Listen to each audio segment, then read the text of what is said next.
Libro 1. Capítulo 3. Por ese entonces conocí a mi amigo. Al igual que yo, este hombre de aspecto aparentemente concentrado, ocupaba siempre el mismo lugar en el templo. Rezaba con gran devoción. Yo me sentía atraído por tan singular manera de orar. No movía los labios, su rostro no lucía una expresión grave, sino que era todo serenidad. Oraba con los brazos en cruz y no quitaba los ojos de la imagen de Jesucristo. A menudo, por observarle, yo me distraía de mis propias oraciones. Pensaba que quizás sería bueno tener ese poder de concentración y poder dirigirse como es debido a nuestro Señor Jesucristo. Pero aun cuando percibía tales deseos en mí, la idea de imitarle me desagradaba. Mi abuelo siempre me había dicho que se reza con lo que hay en el corazón y no con la cabeza. Yo nunca me había preocupado de ahondar sobre estas cosas, y por motivos que habían nacido a raíz de mi educación, rehusaba terminantemente recitar las oraciones clásicas salvo aquellas que me conmovían. En la escuela había recibido muchas y muy dolorosas zurras debido a mis impertinencias sobre el sentido real y práctico de las oraciones. Pero no hubo zurra lo suficientemente fuerte como para vencer mi empecinamiento, y mis profesores habían conseguido, con ellas, convertirme en un rebelde contumaz. Este hombre parecía medir con exactitud la duración de sus oraciones. Siempre llegaba antes que yo. Nunca lo vi entrar después de mí. Pero terminaba 1 o 2 minutos antes de lo que terminaba yo. Se persignaba de un modo muy solemne, pero sin la menor afectación. Me había fijado que detenía la mano en los puntos establecidos más tiempo de lo que hacían los propios sacerdotes. Una tarde se me ocurrió que quizás el santiguarse en esa forma tuviese un sentido muy especial.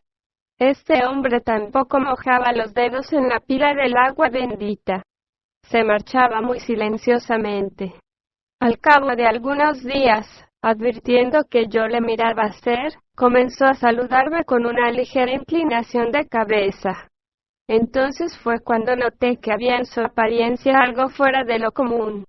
Su expresión al saludarme era muy piadosa, pero también indicaba una gran fuerza. Y cuando yo me retiraba del templo para acudir a mi trabajo, lo veía en las gradas encendiendo, o bien, fumando un cigarrillo. Una tarde en que las noticias eran más abundantes y críticas que de costumbre, salí del templo junto con él, pues tenía prisa en llegar pronto a mi trabajo.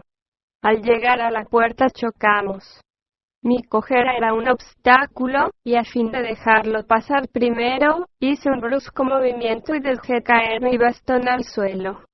En vez de salir, él se agachó inmediatamente y me lo entregó diciéndome: «Le ruego que me disculpe. Fue una torpeza de mi parte». Me quedé asombrado, pues no cabía la menor duda de que el torpe había sido yo en mi pueril afán de ganarle la delantera, y solamente cuando me hube dado cuenta de que el bastón podía ocasionarle un traspiés a él, lo había dejado caer. Huelga decir que yo estaba ya bastante acostumbrado a que las gentes me increpasen a causa de mi torpeza, especialmente en los tranvías. En una oportunidad, y en la misma iglesia, una señora muy devota me había increpado al tropezar con el bastón que yo, inadvertidamente, había dejado a mi lado.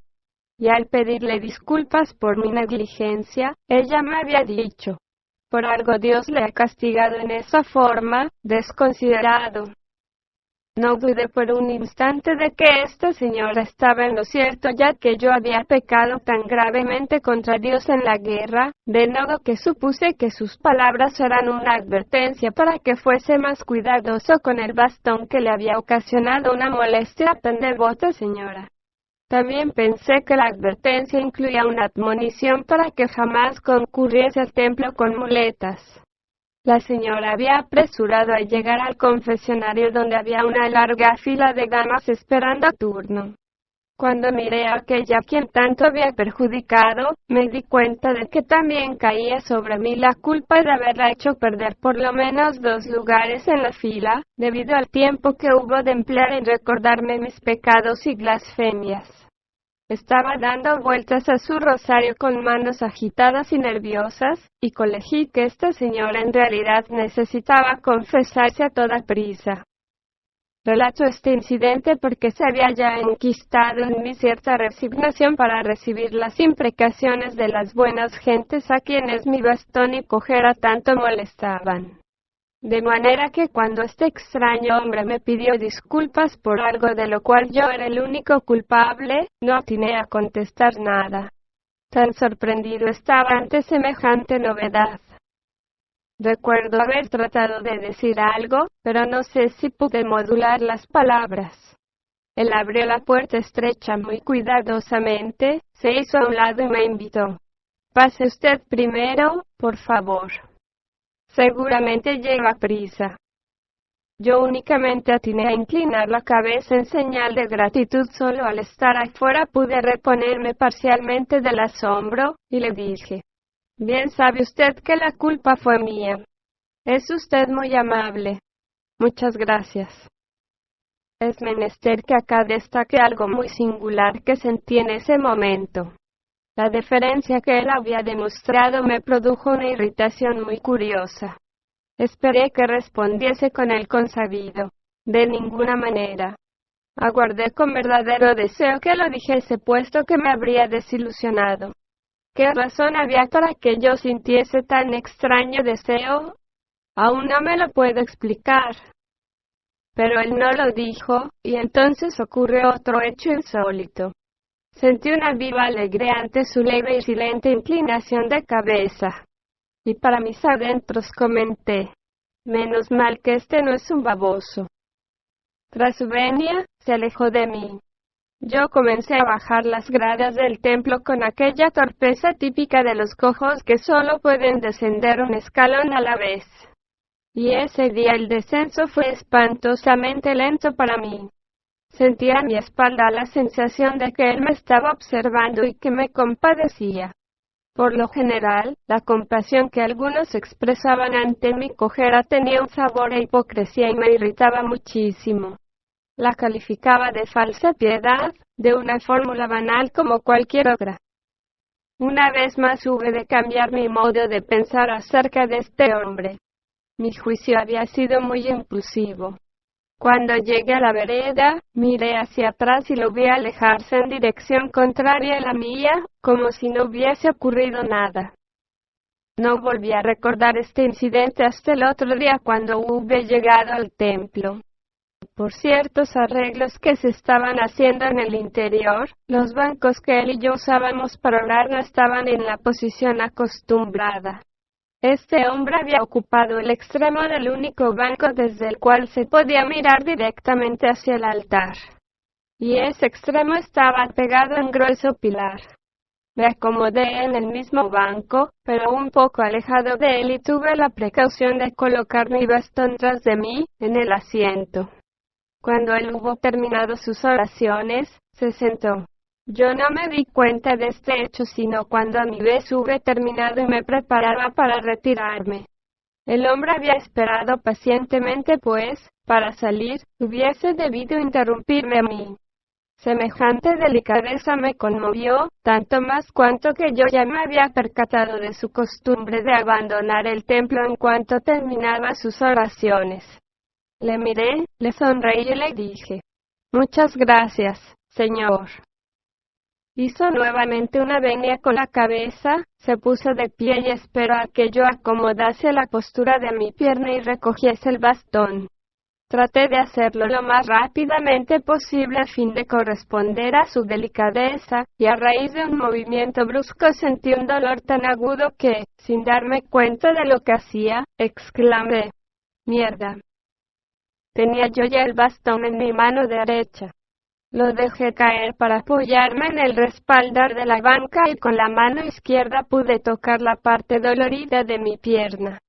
Cuando estaba inclinado me di cuenta de lo que acababa de decir, y levanté la cabeza para mirar a este hombre, sintiendo que tenía el rostro encendido de vergüenza, pero él sonreía inmutable, y con la misma expresión cariñosa y amable, dijo como si fuera la cosa más natural del mundo: Amén. Tan violento fue el choque que esto me produjo, que no pude contener la risa y fue necesario que me tapase la boca con la mano para no provocar un escándalo. Acababa yo de decir una barbaridad ante este hombre que, a todas luces, tomaba muy en serio esta función religiosa. Sin embargo, no solo no se había mostrado violento ni molesto, sino que incluso había disipado mi vergüenza y mi culpabilidad de un modo tal que yo había caído en la más franca hilaridad. Porque así como soy violento, tengo la risa fácil.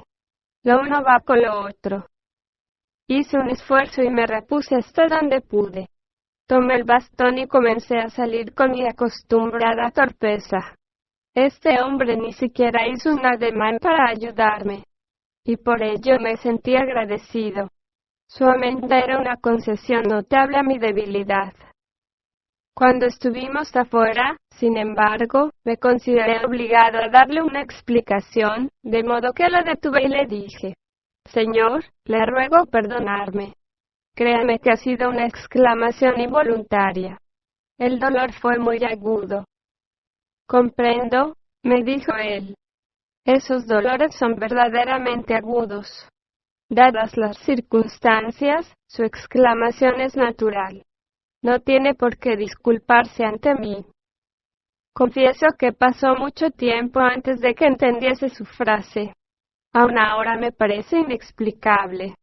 Pero en ese momento ni pensé en ello, ya que estaba preocupado en formular mis disculpas y corresponder con decoro a las deferencias que él había tenido conmigo, de modo que le dije: Me doy cuenta de que mi exclamación debe haberle herido en su devoción.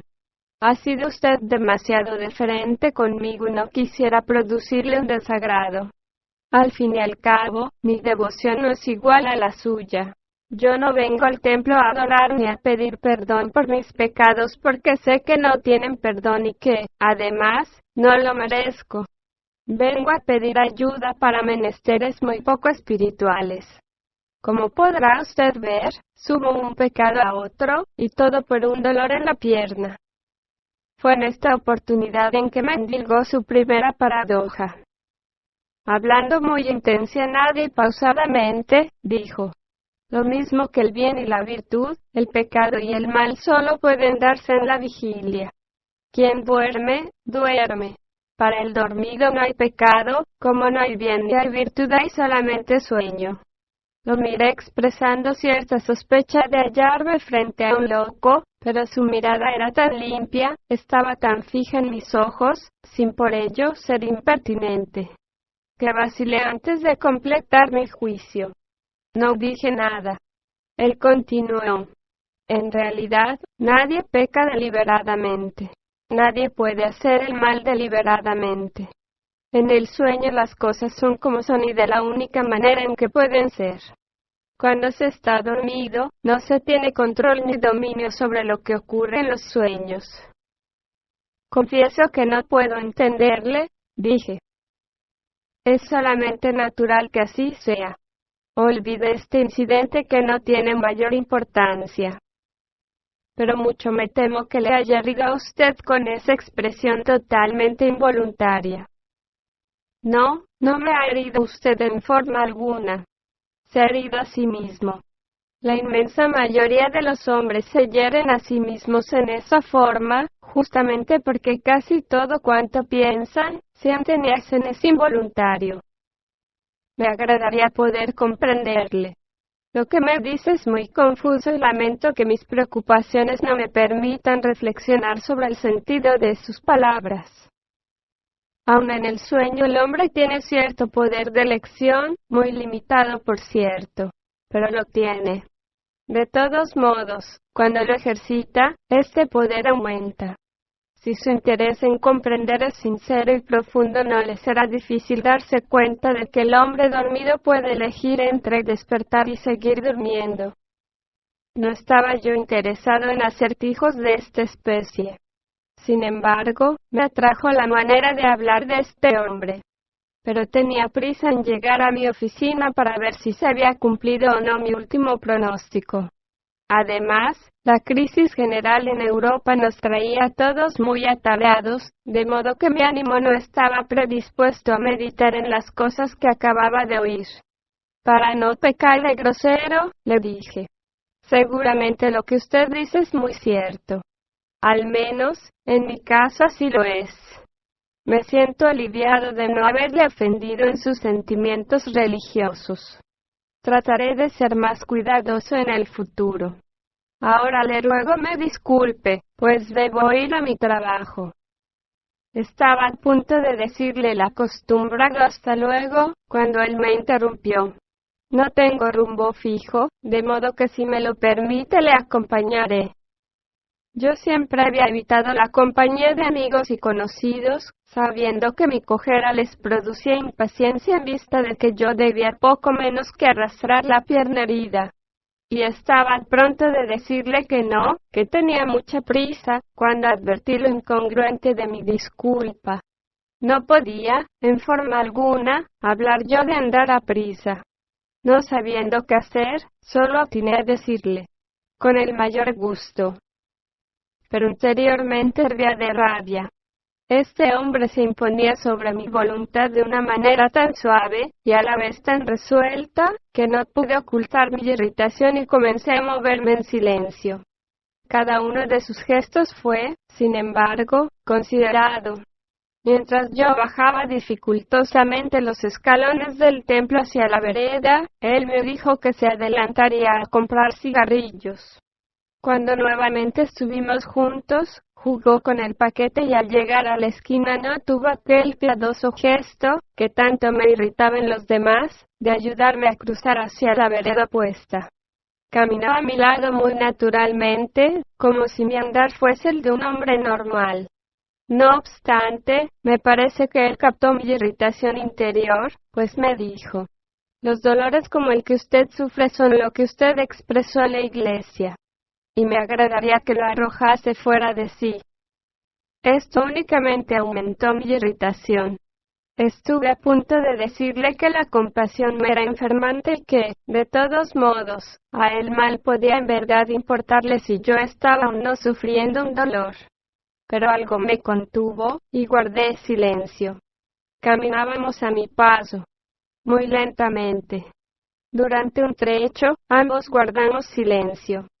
Comencé a recordar que a mi vez, en más de una oportunidad, yo también había deseado vivamente la desaparición de los dolores que sufrían otros heridos más graves, especialmente en los hospitales de sangre. De modo que pensé que quizás este hombre no era un hipócrita al decirme lo que sentía con respecto a lo mío.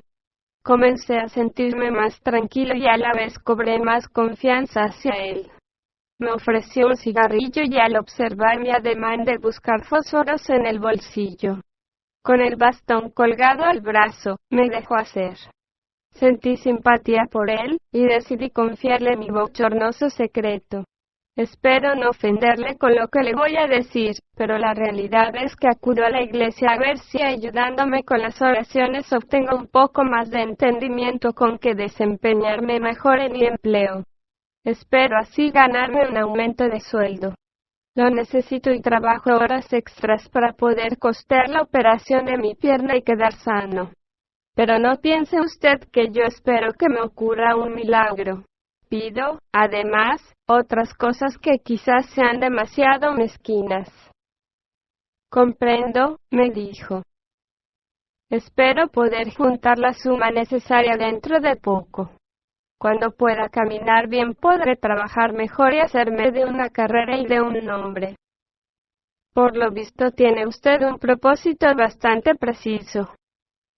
Bueno, sin un propósito preciso es muy poco lo que uno puede hacer, le dije. Es una gran cosa tener un propósito preciso, saber lo que se quiere.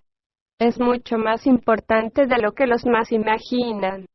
Pero son muy contados los hombres que realmente saben lo que quieren en la vida. Algunos creen saberlo, pero se equivocan. Confunden los fines con los medios que usan, y a veces sucede que los medios son su verdadera finalidad. Pero como los ven como medios, porque no pueden ver más ni mejor, utilizan grandes y sublimes medios para fines bastante mezquinos. Así es como se prostituye el conocimiento. Este comentario me produjo un malestar interior y contesté: ¿se refiere usted a mi caso, al hecho de que no acudo a la iglesia con fines espirituales? No, me dijo él. Hablo en términos generales. No creo que usted me haya autorizado para tratar directamente las cosas íntimas suyas. Por lo demás, cuando quiero decir una cosa la digo directamente y sin rodeos. Quizás le llame a usted la atención mi actitud en la iglesia. Pero es el caso que no sé rezar, tampoco sé adorar. Solo sé pedir, y pido a mi manera. La religión dejó de interesarme por muchas razones. Pero, por lo visto, usted no ha perdido la fe y eso es lo único que verdaderamente importa. Tanto más en su caso particular. Hay mucho que decir sobre la fe. Es algo que debe crecer en el hombre. Y en cuanto a saber rezar, es más sencillo de lo que usted supone. En nuestros tiempos se ha complicado mucho el sentido de la oración. Yo opino que cuando se sabe lo que se quiere y se lucha por alcanzarlo, aun cuando no se lo formule en palabras, se está en permanente oración. Alguna vez leí en alguna parte que todo querer profundo es una oración y que jamás queda sin respuesta. El hombre siempre recibe aquello que pide. Pero como por lo general el hombre no sabe lo que su corazón realmente quiere, tampoco sabe pedir lo que mejor le conviene. De ahí que estime que el Padre Nuestro, por ejemplo, es una oración accesible tan solo a un corazón sediento de verdad y hambriento de bien. Todo verdadero milagro estriba en eso, pero el hombre moderno ya no lo ve en esta forma, y también ha perdido el verdadero sentido de lo milagroso. Lo busca fuera de sí mismo. En lo fenomenal el hombre moderno ha olvidado muchas cosas sencillas y este olvido es la verdad subyacente en el concepto del pecado original. Yo no creo en los milagros, repuse. Es posible que tal sea su formulación. Pero permítame que ponga en duda sus palabras. ¿Cómo no voy a saber lo que yo mismo creo? Los hechos lo revelan. Es muy sencillo. Si los observa bien. Si usted no creyese en lo milagroso, no acudiría a la iglesia. Y sin darme una oportunidad para responder, se despidió diciendo: he disfrutado mucho de su compañía. Se lo agradezco. Quizá podamos volver a estos temas si usted tiene interés en ellos. ¿Irá usted mañana a la iglesia? Con seguridad, le dije. Si estoy vivo. Y si Dios lo permite, agregó él muy seriamente. Quedé confundido. Esta última expresión me había molestado. Por momentos este hombre parecía la sensatez misma, pero he aquí que sus paradojas y sus contradicciones me mortificaron. De todos modos, me dije, al menos es honrado y no es un baboso.